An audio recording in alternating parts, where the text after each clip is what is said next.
Wesh l'équipe, c'est Baz, j'espère que vous allez bien, on se retrouve pour une nouvelle vidéo et aujourd'hui ça va être une vidéo anatomie comme vous me l'avez demandé. Donc ici j'ai mon petit tableau blanc, anatomie avec Baz, c'est comme ça que j'ai appelé le cours d'aujourd'hui. Donc le but de ces vidéos ça va être de vous apprendre un petit peu plus sur l'anatomie, j'essaie de couvrir tous les sujets, tous les muscles, toutes les articulations possibles, vous expliquer les exercices à faire, vous expliquer un petit peu les différentes blessures, comment étirer, comment prévenir les blessures, les exercices à faire pour les échauffements. Donc le but pour vous, ça va être de pouvoir mieux comprendre comment proviennent certaines blessures, comment mieux s'échauffer, comprendre un petit peu mieux l'anatomie et mieux visualiser l'anatomie, que ce soit l'anatomie pure ou alors l'anatomie dans le cadre de la musculation ou d'autres sports. Donc aujourd'hui, comme vous me l'avez demandé, on va traiter le biceps. Ça va être la première vidéo ici dans ma salle avec le tableau. Donc je vous invite par avance à me laisser un petit commentaire et un pouce bleu pour soutenir ma chaîne et m'aider dans les projets, ça fait super plaisir. Donc voilà, prenez des notes, bon visionnage et enjoy. Donc le biceps, comme son nom l'indique, biceps ça signifie qu'il a deux têtes. On va donc avoir le chef long du biceps et le chef court du biceps. Leurs origines sont tous les deux au niveau de l'épaule, donc au niveau de l'omoplate, qui s'appelle également la scapula. Et leur insertion va être au niveau du radius, donc c'est l'os de l'avant-bras. C'est pour ça donc que le biceps c'est un muscle biarticulaire parce qu'il s'insère au niveau de l'épaule mais également sous le coude. Donc il va avoir une influence sur l'articulation de l'épaule, l'articulation gléno-humérale, mais également sur l'articulation du coude. Donc pour les origines du chef long et du chef court, le chef long va s'insérer sur le tubercule supraglénoïdien. En gros, dans l'épaule, vous avez la fosse glénoïdale, c'est là où votre humérus va se mettre. Vous avez le tubercule supraglénoïdien, donc celui qui est au-dessus, et le tubercule infraglénoïdien, celui qui est en dessous. Le chef long du biceps s'insère sur le tubercule supraglénoïdien et le triceps, c'est un autre muscle, mais le triceps s'insère sur le tubercule infraglénoïdien. En gros, ça c'est pour la petite explication. Et le chef court va s'insérer sur le processus coracoïde de l'omoplate. Si vous palpez ici, si vous mettez votre bras comme ça à l'envers et vous palpez ici, vous allez sentir un os. Donc c'est le processus coracoïde de votre omoplate et c'est là que le chef court s'insère. Sur cette insertion, on a également le petit pec, donc le pec mineur. Donc là, on a le grand pectoral et sous ce grand pectoral, on a le pec mineur qui vient s'insérer sur le processus coracoïde avec donc, le chef court du biceps. On a également le muscle coraco-brachial. Donc les deux chefs du biceps s'insèrent, un ici et l'autre ici. Celui-ci, c'est le chef long. Pourquoi? Tout simplement parce que il monte ici à travers ce qu'on appelle le sillon intertuberculaire ou aussi la gouttière bicipitale. Donc imaginez que c'est une sorte de gouttière comme ça et il y a le tendon qui passe au milieu et ce tendon, c'est pour ça qu'il y a pas mal de problèmes, il peut parfois sortir ou être irrité à travers cette petite gouttière. Donc il va monter ici à travers la gouttière, venir en haut de l'humérus et de là il va faire comme un angle droit, un virage pour s'insérer sur le tubercule supraglénoïdien. Donc il fait un long chemin, c'est donc le chef long, alors que le chef court il vient directement s'insérer ici. Voilà, donc ils ont leur origine différente. Ici, à peu près comme ça, ils viennent se réunir ensemble ici, donc là où il y a les fils musculaires qu'on contracte le biceps. Voilà, vous le connaissez tous. Ils s'insèrent ici ensemble et ils vont venir avec une insertion commune au niveau du radius sur la tubérosité radiale. Donc au niveau de l'avant-bras, on a deux os qui sont comme ça. On a le radius qui est le muscle vers l'extérieur, latéral, et le l'ulna ici, donc c'est le muscle médial. Le biceps vient donc s'insérer sur la tubérosité radiale du radius avec l'insertion commune, comme dit, ils sont ensemble ici, ils sont ensemble jusque là, ensuite ils se divisent en deux, chef long et chef court. C'est donc un muscle biarticulaire parce que comme je vous l'ai expliqué, il s'insère au niveau de l'épaule et sous le coude au niveau de la tubérosité radiale. Ça veut dire qu'il va avoir une action sur l'épaule et sur le coude. Quelles sont ces différentes actions? Donc au niveau de l'avant-bras, donc au niveau de l'articulation du coude, il va permettre une flexion du coude. Comme vous le savez, vous voyez, dès que je fais la flexion, le biceps se contracte. Il faut imaginer que vos fibres, elles sont comme ça. Du coup, quand le muscle va se contracter, c'est logique qu'il tire le coude en flexion. Donc la première action de l'avant-bras, ça va être une flexion. La deuxième action, ça va être une supination. La supination, c'est simplement quand on est en prise neutre, quand on tourne vers l'extérieur, ou alors quand vous êtes en pronation, quand votre bras va tourner vers l'extérieur. Cette supination, elle est très forte quand on a le bras évidemment plié à 90 degrés. Donc là, on est en pronation et vous voyez quand on est en supination, le biceps va se contracter et quand on est en pronation totale, ça va être le plus fort supinateur du bras. Donc voilà, avec également le long supinateur, mais ça, on n'en parle pas ici. Donc il va faire flexion de l'avant-bras ainsi qu'une supination. C'est pour ça que quand vous voulez bien travailler le biceps, on fait du curl en supination et avec une flexion du coude. Et c'est pour ça que souvent il y a des gens qui peuvent vous dire, pour augmenter l'intensité du biceps, fais plus de supination en fin de mouvement pour recruter encore plus le biceps. Ensuite, son action au niveau de l'épaule, donc là écoutez bien parce que le chef long et le chef court font des actions différentes. Le plus important, ça va être l'action du chef long, donc le long biceps. Il va faire une flexion, donc une antépulsion de l'épaule, c'est-à-dire qu'il va lever votre épaule vers le haut, comme ça. Donc imaginez que le tendon il est là, et quand il se contracte, il lève votre épaule. Mais également une rotation interne. Donc le chef long du biceps, au niveau de l'épaule, il fait flexion, rotation interne, puisque le biceps il est là, et quand il se contracte, rotation interne. En revanche, le chef court du biceps, quand votre bras il est levé, il va ramener votre bras le long du corps parce qu'il est sur le processus coracoïde. Donc quand votre bras est levé, il va ramener votre bras le long du corps. Voilà, ça c'est pas très important. Retenez surtout qu'au niveau de l'avant-bras, vous avez la flexion et la supination. Et au niveau de l'épaule, le chef long du biceps, donc la longue portion du biceps, fait une flexion et une rotation interne. Et très important, j'ai failli oublier, c'est pour ça que je ne l'ai pas noté ici, je viens de m'en rappeler là entre deux shots. Le biceps, il est également très important pour stabiliser l'épaule, donc la tête de l'humérus dans la cavité glénoïdale. Comme je vous le disais, on a l'humérus, ça c'est la tête de l'humérus, il va venir dans l'épaule, donc ça c'est la cavité glénoïdale de l'épaule, il vient s'insérer comme ça.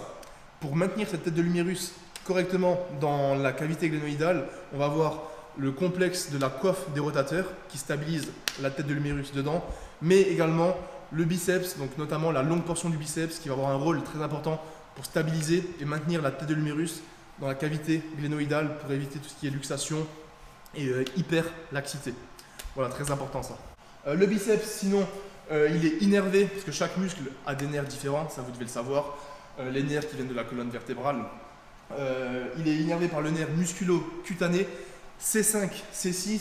Parfois on dit C7, ça dépend des ouvrages et de la littérature.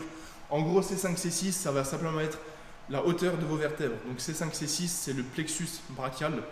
C'est pour ça que quand vous avez par exemple une hernie discale ou une paralysie au niveau de C5, C6, vous avez une perte de motricité ou de force au niveau du bras parce que le biceps, c'est donc C5, C6. Mais ça, c'est pas très important, on ne va pas rentrer dans le détail. Donc voilà, biceps biarticulaire, il fait flexion, rotation interne pour le chef long. Au niveau de l'avant-bras, flexion, supination. Maintenant, vous comprenez un petit peu mieux comment il s'insère. Important en tant que kiné, si vous voulez apprendre ça un petit peu, la palpation. Vous pouvez palper le muscle. Le fait de palper tout simplement le biceps ici, ça va permettre de voir s'il est tendu, mou. Donc on va voir la rigidité entre guillemets du muscle qui va permettre de donner des indications sur une éventuelle lésion. Sachez qu'un tendon, ça peut se rupturer et on a très souvent au niveau du biceps, donc c'est le chef long qui va prendre cher, c'est le chef long qui peut s'inflammer comme je vous le disais, mais également se rupturer.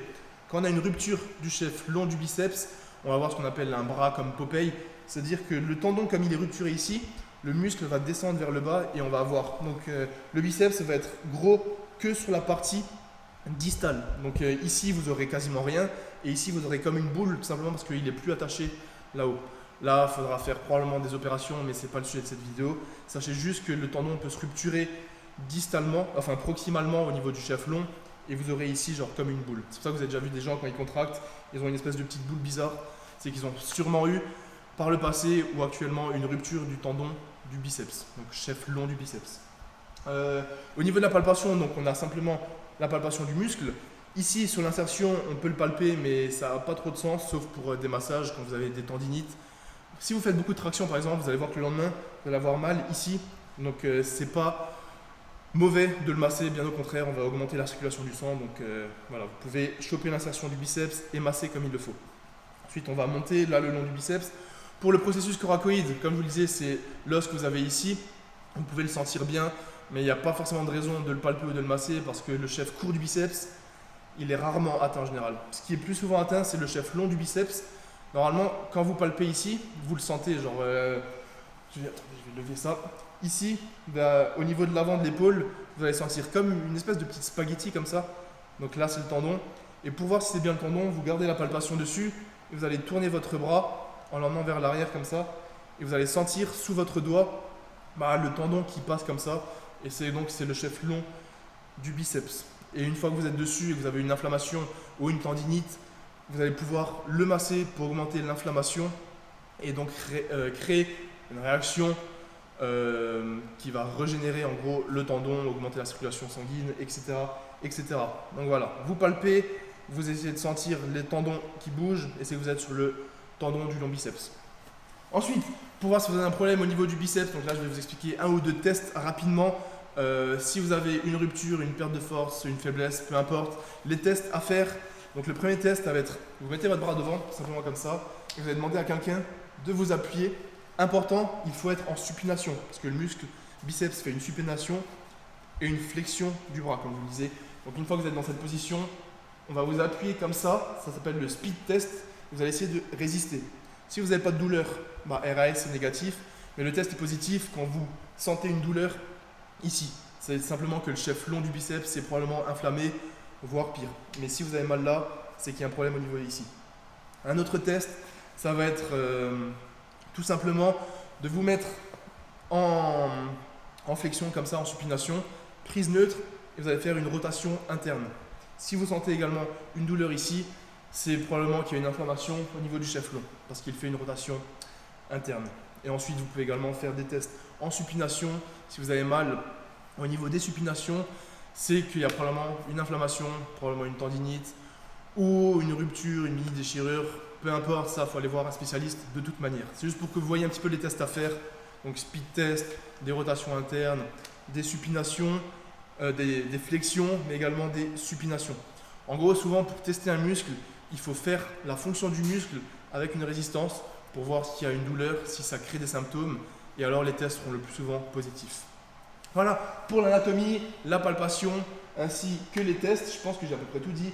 Maintenant, je vais vous parler rapidement des blessures, des étirements à faire, comment s'étirer pour étirer le biceps, ainsi que l'exercice d'échauffement que vous devez absolument faire régulièrement à chaque séance. Donc, les blessures du biceps, comme je vous le disais, il y a la rupture du long biceps, mais il y a surtout, pour nous, pratiquants de sport et de musculation, l'inflammation du chef long du biceps. L'inflammation du chef long du biceps, elle va venir dans les sports tels que la muscu, mais également les sports de raquettes, badminton ou baseball, etc. Tous les sports qui vont être au-dessus de la tête avec des rotations rapides, parce que là, il va y avoir une grosse tension et une grosse activité du chef long du biceps. Pourquoi il va s'inflammer, notamment en musculation? Tout simplement parce que comme il s'insère à l'épaule, quand on va faire du développé couché, du développé haltère, des écartés, imaginez que le tendon il est là, et à chaque fois, on va l'étirer. Quand on va faire des tractions, il va être là, on va le solliciter. Quand on va faire du développé militaire, on va l'étirer, donc il est toujours mis sous tension. C'est pour ça que c'est extrêmement important de l'échauffer. Si vous avez mal, une inflammation et donc une tendinite, parce que tendinite, ça veut dire que c'est inflammé, c'est tout simplement que vous avez soit augmenté l'intensité sur les dernières semaines, derniers jours, ou que vous avez augmenté la charge trop rapidement, ou que vous dormez mal. Et donc ça rejoint les autres problèmes. Donc dès que vous avez une tendinite ou une inflammation, c'est que soit vous avez augmenté l'intensité trop fort, soit vous avez augmenté la fréquence de vos entraînements, donc il y a trop de tension, soit qu'il y a une fréquence trop rapide d'un mouvement répété. C'est pour ça les sports style baseball, badminton, tennis, si vous répétez trop de fois le même mouvement sans avoir adapté le corps par avant, il se peut très fortement que vous allez avoir des douleurs, une inflammation, une tendinite, et si on soigne pas cette tendinite, ça va se transformer en tendinose. Donc tendinose, c'est chronique, c'est-à-dire que c'est une tendinite qui reste sur plusieurs semaines, plusieurs mois. Donc comment faire pour éviter cette inflammation du tendon? Il va tout d'abord falloir l'échauffer correctement pour permettre au liquide synovial qui est dans la gaine de circuler, augmenter augmenter la circulation du sang et tout simplement échauffer le tendon à faire les mouvements que vous allez effectuer pendant vos séances de sport. Je vais vous montrer un exercice extrêmement efficace que je vous conseille à 100%. Carrément, je vous dis, vous êtes obligé de le faire et vous pouvez le faire régulièrement. Donc, je vais prendre deux petits haltères et je vous montre ça tout de suite. Donc, vous allez prendre deux haltères légers. Vous pouvez également prendre des disques, peu importe, il faut juste que ce soit léger. Là, j'ai du 1,5 kg. Pour l'échauffement, comme je vous le disais, le tendon du chef long du biceps s'insère là-haut, je me répète, et fait une flexion et une rotation interne. Donc, pour échauffer ce tendon comme il le faut, poids léger, série longue, vous allez faire des flexions avec une rotation interne en série de 20 à 25, voire même 30 répétitions. Alors moi j'aime bien faire celui-ci juste en flexion avec une rotation interne, mais ensuite en prise neutre également pour avoir un autre angle de travail, mais également en supination pour avoir encore un autre angle de travail. Donc ça, extrêmement important les gars, faites cet exercice en série longue, au moins 2 séries de 20. Vraiment, vous allez sentir là votre tendon qui va s'échauffer. Parce que imaginez qu'il est là, et là c'est vraiment, on est en train de le solliciter avec du mouvement et une charge très légère. Vous pouvez même le faire en vrai au poids de corps, enfin sans poids tout d'abord contre la gravité pour échauffer le tendon. Et dès que c'est fait, dès que vous avez activé le tendon, vous prenez votre poids, mais ça c'est très très important à faire. En plus du reste de l'échauffement où vous devez échauffer vos biceps en faisant comme ça, et également avec une légère flexion, toujours pour travailler le chef-rond du biceps. Donc vous pouvez faire du biceps en supination, en prise neutre pour échauffer également le brachial. Ensuite, supination avec une légère flexion pour solliciter le chef-long. Ensuite, déflexion comme je vous le disais, mais également des espèces de développés, mais en écartant ici, parce qu'imaginez le tendon il passe là. Là, vous voyez comment on l'étire. Ici, on a un étirement plus minime que si on était vers là. Vous allez partir vraiment comme ça. Pareil, poids léger, série longue. Et je vous garantis que si vous faites ces exos régulièrement en début de séance, vous allez très fortement diminuer vos chances de blessures, de tendinite. Et si vous avez déjà des douleurs, vous allez très fortement diminuer vos douleurs et améliorer vos symptômes. Donc voilà, pensez-y à cet exercice extrêmement important. Donc ça c'était pour la partie échauffement. Cet exercice numéro 1 les gars, faites-le, ne les négligez pas. Ensuite pour l'étirement, parce que c'est également important d'étirer un muscle régulièrement et également quand on a des symptômes ou des blessures, d'étirer ce muscle correctement. Donc comment on va étirer le biceps? Comme je vous le disais, tout d'abord pour étirer un muscle, il faut éloigner l'insertion et l'origine de ce muscle. C'est-à-dire que l'insertion du muscle, elle est au niveau du radius ici, enfin l'insertion et l'origine, l'insertion radius, origine, épaule, comme je vous le disais. Et comme c'est un muscle biarticulaire, on va pouvoir l'étirer au niveau du coude, mais on va pouvoir l'étirer au niveau de l'épaule. On peut faire donc étirement coude, étirement épaule et les deux en même temps. Donc je vais vous montrer ici avec le banc. Donc, je vais juste enlever mes affaires. Pour étirer le biceps au niveau du coude, vous connaissez très probablement cet étirement. Vous allez simplement vous mettre debout, à genoux, peu importe, c'est juste la position des bras qui compte. Et vous allez vous mettre vos mains en supination et venir emmener vos épaules là vers l'arrière. Ici, vous allez sentir l'étirement qui part du radius ici. Vous allez sentir votre muscle s'étirer. Ça, vous connaissez cet étirement et vous pouvez le faire soit en passif, c'est-à-dire vous restez en isométrique et vous ne bougez plus. 15 à 20 secondes, pas besoin de faire plus. Ensuite, on souffle et vous allez le refaire. Et vous pouvez également le faire de sorte à vous aller en avant, vous reculez un peu et vous revenez. Vous reculez. Voilà, ça, c'est l'exercice de base pour étirer le biceps au niveau du coude surtout. Pour ajouter l'étirement au niveau de l'épaule, comment on va faire? Donc, pour éloigner l'insertion de l'origine, on va mettre l'épaule en arrière. Du coup, vous allez pouvoir vous mettre comme ça. Là, je le fais en unilatéral. Vous mettez votre main en supination, on l'étire au niveau du coude, et là, on vient de l'étirer au niveau de l'épaule. Et là, normalement, vous allez le sentir vraiment partir de là, tout le long du muscle, jusqu'à son insertion à l'épaule. Ça, vous pouvez le faire en unilatéral comme je le fais là. Très important, c'est de rester bien droit ici et de ne pas compenser comme ça et de ne pas plier le bras. On tend, on reste bien droit. Vous pouvez également le faire, bon là je ne pourrais pas, mais vous mettez les deux bras ensemble et vous mettez vos épaules en avant et vous reculez comme ça. Une autre variante, ça va être de vous attacher, par exemple, imaginez je mets une barre ici, là j'ai la barre, vous prenez la barre comme ceci, vous gardez les coudes pliés et vous allez descendre votre buste, vous allez avoir l'étirement au niveau de l'épaule, mais pas au niveau du coude parce que vous allez être plié. Et là j'aimerais juste faire un rebond sur l'étirement du pec. Quand on étire les pecs, on fait souvent comme ça, c'est bien, mais comme là le coude il est tendu, on va également étirer très fortement le biceps. Donc pour étirer plus le pec que le biceps, on va tout simplement plier le coude pour éteindre le biceps et faire le même mouvement. Et là on aura réellement un étirement plus focus sur les pecs. Alors donc pour les biceps, hein, vous connaissez cet étirement, ou alors l'étirement en arrière comme ceci. Et voilà. Autre petite astuce, si vous avez déjà une tendinite ou des douleurs, comme je vous le disais, vous allez palper votre tendon et masser le tendon avec un massage transversal. C'est-à-dire votre tendon, il est comme ça, vous mettez vos doigts dessus et vous le massez perpendiculairement au sens du tendon. Donc vous allez passer dessus, mais que d'un côté. Imaginez, ça c'est votre gros tendon. Il passe comme ça, donc massage transversal, on va être dans le sens opposé. Et vous allez passer que dans un sens, vous allez faire tac et on revient, tac et on revient. Et en gros, votre tendon, il va rouler, touc, touc, touc. Et le fait de le masser fortement comme ça, comme dit, ça va augmenter l'inflammation naturelle, donc ça va se soigner, ça va augmenter la circulation du sang et c'est extrêmement efficace. Donc massage transversal combiné aux exercices que je vous ai montré avant, combiné à des étirements régulièrement tous les jours, c'est le top pour vos tendinites et pour vos douleurs au biceps. Mais encore, comme je vous le disais, si vous avez des douleurs aux épaules, ça peut provenir du long biceps, mais ça peut provenir d'énormément d'autres choses. Là, c'est juste une vidéo pour que vous puissiez comprendre un peu mieux, pour que je vous donne pas mal de petits éléments par-ci par-là. Mais l'épaule, c'est tellement vaste, c'est tellement complexe qu'il y a énormément de choses. Là, je pense que j'ai fait le tour du sujet pour le biceps. Je ferai également d'autres vidéos pour comment travailler le biceps vraiment en muscu, quels exos faire avec les rapports avec l'anatomie. Mais là, je pense que vous avez déjà un aspect plutôt global, vous comprenez un petit peu mieux et vous pouvez visualiser un petit peu mieux comment on situe le biceps, comment l'étirer, comment l'échauffer, comment le masser également. Et voilà, moi je pense que j'ai tout dit. Voilà, on arrive donc à la fin de cette vidéo. Je vous remercie énormément d'avoir regardé jusqu'au bout. Je vous remercie également de laisser un commentaire et un pouce bleu pour donner de la force, pour soutenir ma chaîne. On est plus de 81 000, c'est exceptionnel, c'est ouf, donc merci à vous. Si vous souhaitez voir plus de vidéos anatomie avec base, n'hésitez pas à me le dire dans les commentaires. N'hésitez pas à me dire quel sujet vous aimeriez que je traite, que ce soit musculaire, articulaire, blessure, rééducation, peu importe. Moi, honnêtement, je kiffe faire ça.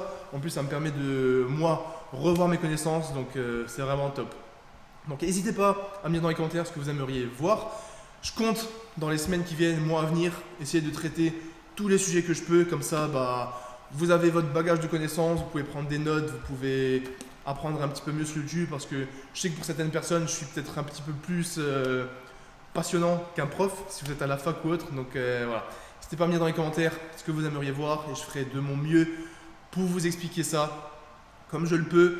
Et encore une fois, je précise pour la fin de cette vidéo, j'ai pas la science infuse, je suis juste quelqu'un qui aime partager ses connaissances. Donc si jamais j'ai fait une ou deux fautes et que vous êtes des experts, n'hésitez pas à me le faire savoir dans les commentaires. Et s'il y en a qui ne sont pas forcément d'accord ou qui veulent conseiller d'autres choses, pareil, la zone commentaire est faite pour ça et c'est toujours intéressant de débattre avec des gens passionnés, des connaisseurs et des gens qui kiffent l'anatomie, tout simplement. Donc voilà, merci à vous les gars, on se retrouvera pour une prochaine vidéo semaine prochaine. Merci pour la force, prenez soin de vous. Ciao l'équipe.